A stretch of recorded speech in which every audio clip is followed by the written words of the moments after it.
Alrighty. What goes on? What goes on? I am G, the seeker of truth, and this is Spiritual Stake. And yes, your spirit is at stake. Today, first and foremost, I've been doing studies on this for about a week. I was going to drop this video last week, right? But I wanted to make sure I had all my I's dotted and all my T's crossed before I just came out presenting false, have information. And so that study took a week. That took a week. But I studied it, I got the information, and here we is. Y'all know how I do. Let's get right on into it. Bam, what's this right here? What's this right here? This is $1. This is an American dollar. I want to read something to you real quick. Mark 12. Let's start at 15. Mark 12:15. It say, shall we give or shall we not give? But he, knowing their hypocrisy, said unto them, why tempt ye me? Bring me a penny that I may see it. And they brought it. And he said unto them, whose is this image and subscription? And they said unto him, Caesar's. And Jesus answered, said unto them, render to Caesar the things that are Caesar's, and to God the things that are God's. And they marveled at him. They marveled. Because Jesus knew then that this money, this currency, it has no value. It has absolutely no value. And so my question is for you, willing to live, rob, kill, and steal for the dollar bill? Whose inscription is this? Whose inscription is this? What do that say? Do you know? Did you take the time out to study it? Because obviously there's something of importance here. If Jesus had made it a point to tell them to look at this money. So let's look at our money, shall we? Because I did. I know you didn't, because it don't matter. You just want the money. You don't care what it say. They said we need it, so we gonna go get it, right? This right here is a new Cosif, ANNUIT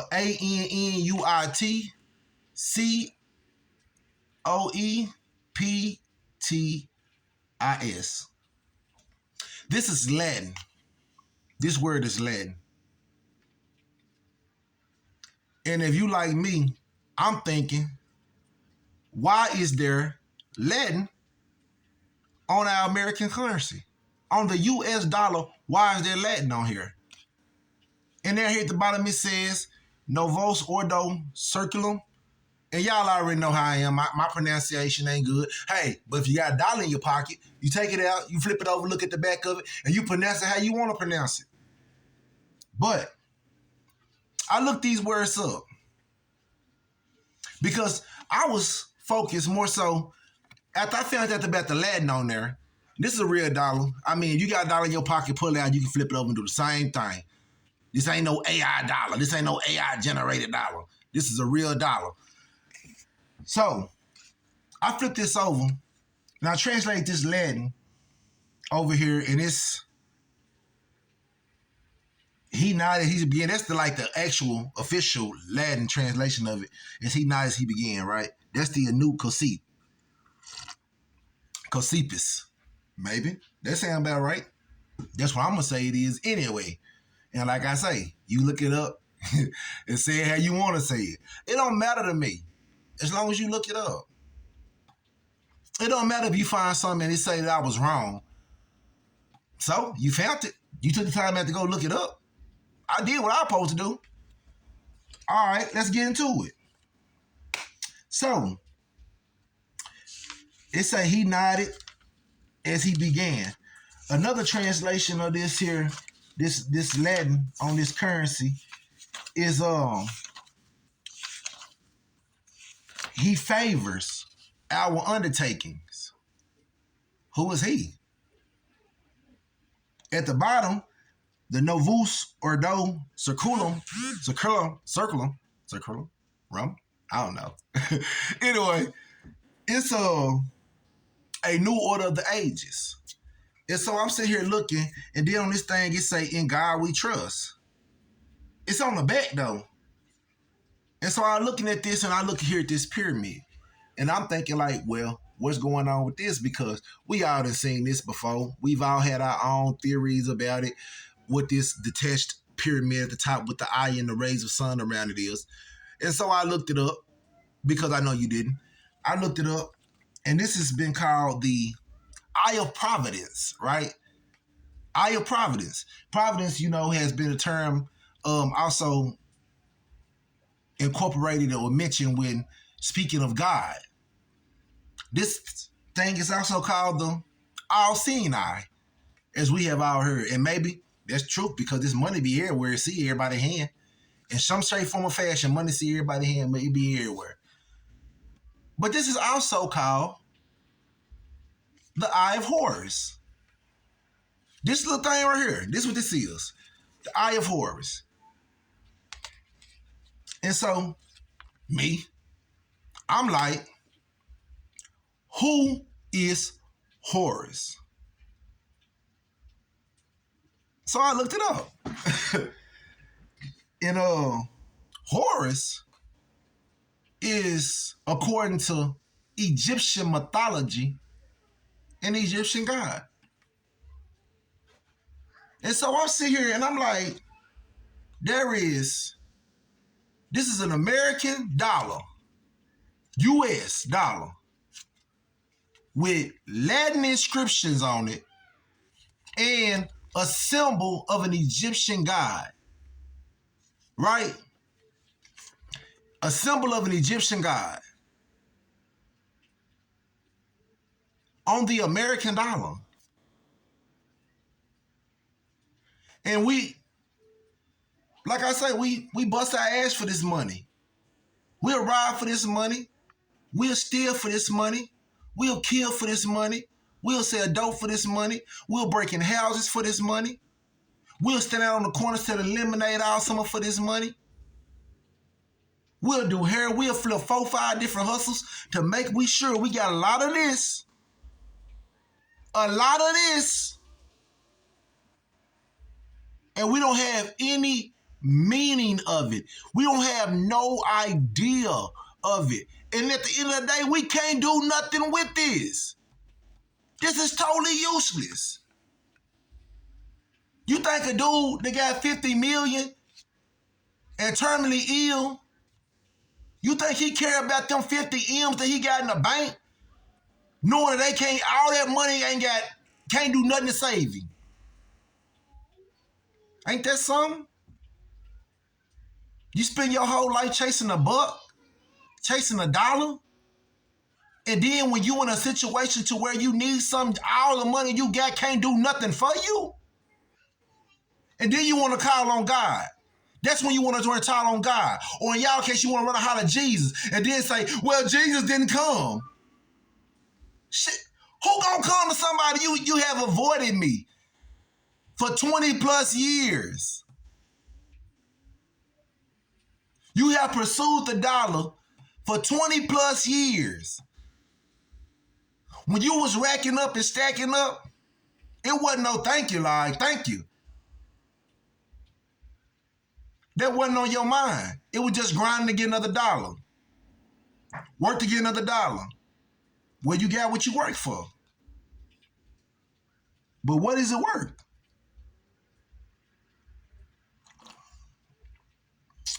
Ecclesiastes 5:15 say, and I'm going to let y'all see it because y'all know I keep the receipts. Somebody told me I hadn't been putting receipts in y'all face like I used to. And so I'm going to put this receipt in y'all face. This how much I want y'all to know. This how much value your money got. the value to come with it. Let me find go back over here. We're going back here to Ecclesiastics. Over here.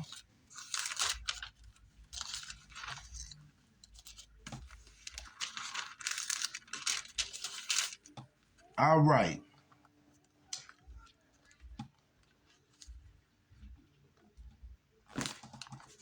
I misplaced my thing. All right. We're going to go over here to Ecclesiastes. He say, Ecclesiastes 5:15, and here you go. Ecclesiastes 5:15 right here. Y'all see that? Ecclesiastes 5:15. This King James Version.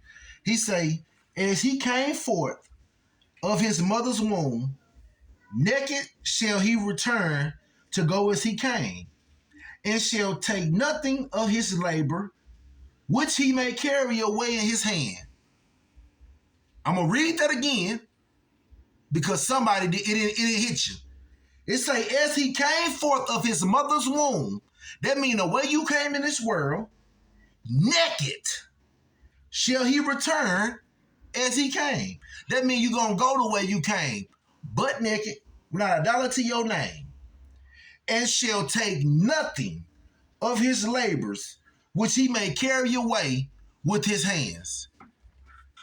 That means it don't matter about the money that you make. It don't matter about nothing that you have or what you don't have, because anything of the physical nature is just that. It's for the pleasure. It's for the fulfillment of the flesh to say I have this to feel like you somebody. So the world can look at you and be like, oh, they got a nice house. They got a nice car. They're doing great. But you lost. You lost. You gained the world and lost your soul. Oh, I ain't lose my soul. I go to church every Sunday. Let me tell you about this. This is a quote here, and I feel like every preacher who stood up in the pulpit and they said this, they deserve to be slapped down to their knees. They say, will a man rob God? Y'all done heard it before.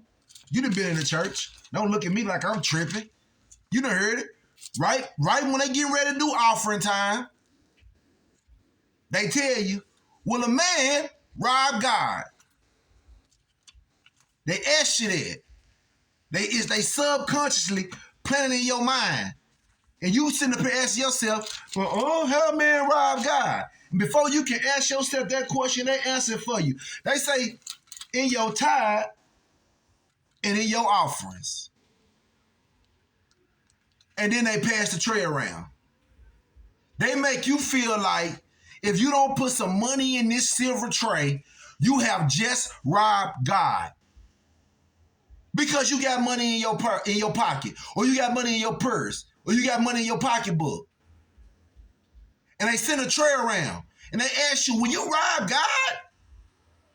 It's time to offering time. And you're not going to put nothing in this tray? You going to rob God?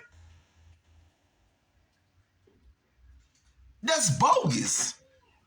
That ain't got nothing to do with that. That scripture has absolutely, positively nothing to do with financial gains. As a matter of fact, it had nothing to do with the physical man at all.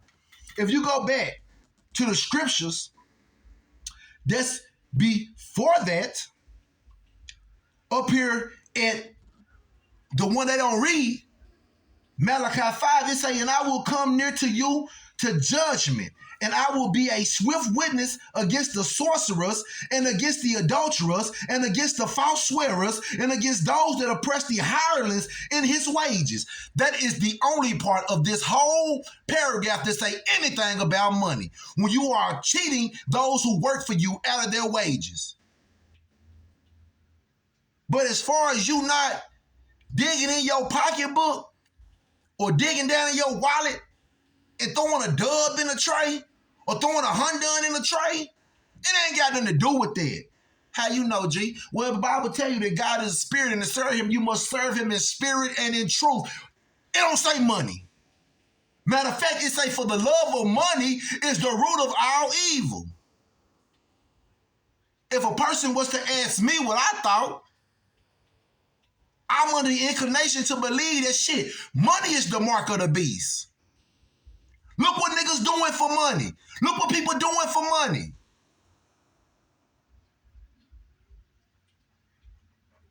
You got 24 hours in a day and you dedicate 16 of them to getting money, 5 of them to sleeping, and 3 of them to sexual activities.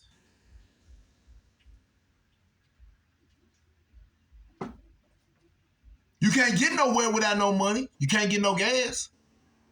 You can't get no restaurant and buy nothing. You can't get no clothes. You can't get no shoes. Look at the links that people are willing to go to procure this, what they call it in the real Lord of the Rings, the precious. They want the precious. The dollar bill. Don't care how they get it.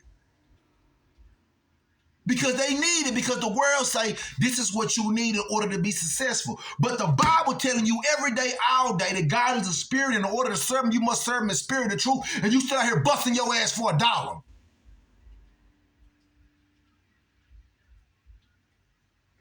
Oh yeah. Oh yeah. You financially wealthy, but you're emotionally destroyed. You're spiritually lost.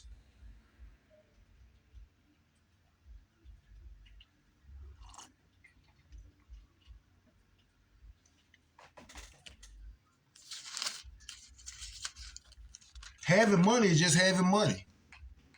And this is the crazy thing about it, right? The crazy thing about it,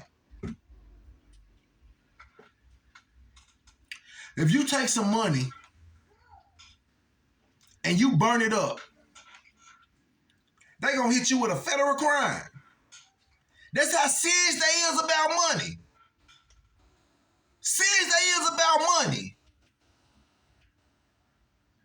But if you decide this Sunday you ain't going to church, ain't nobody gonna give a damn.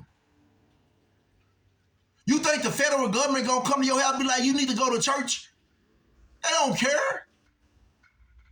Because their mission ain't for you to be spiritually inclined. The mission ain't for you to be spiritually mature, to be spiritually elevated.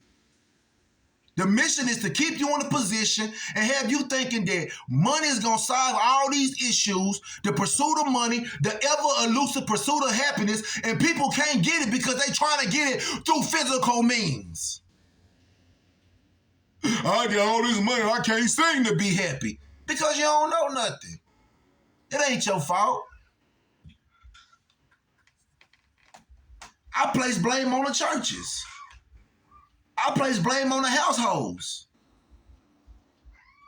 Because if you would have came out with the truth initially and stopped trying to sugarcoat and misguide folks, then we would not be in this flux in which we in today. But greed, everything is about what can I get the next dollar. If I can't get $1 out of it, it makes no sense. If it don't make money, then it don't make sense. Cream, get the money. Dollar bill, y'all. Come on, man. Them good songs. That's their songs.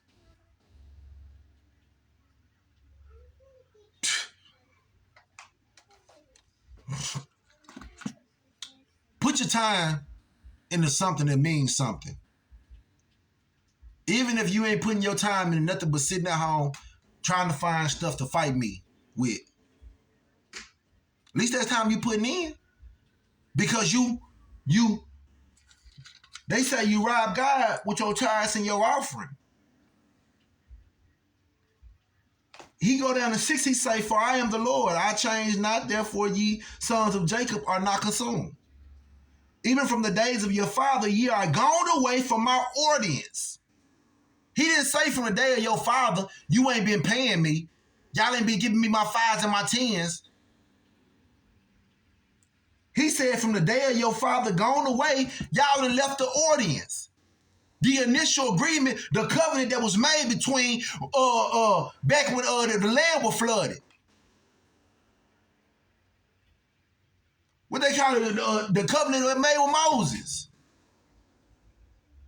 All these promises throughout the Bible, through the forefathers in the Bible, it didn't have nothing to do with money or financial gains or financial stability. Because you have to understand, once you are on the path of trying to find out who you are and trying to get your soul and your spirit right, then all those things will be given unto you. The word tell you. But seek first the kingdom of heaven. I'm done. I'm done. I'm done. I'm done.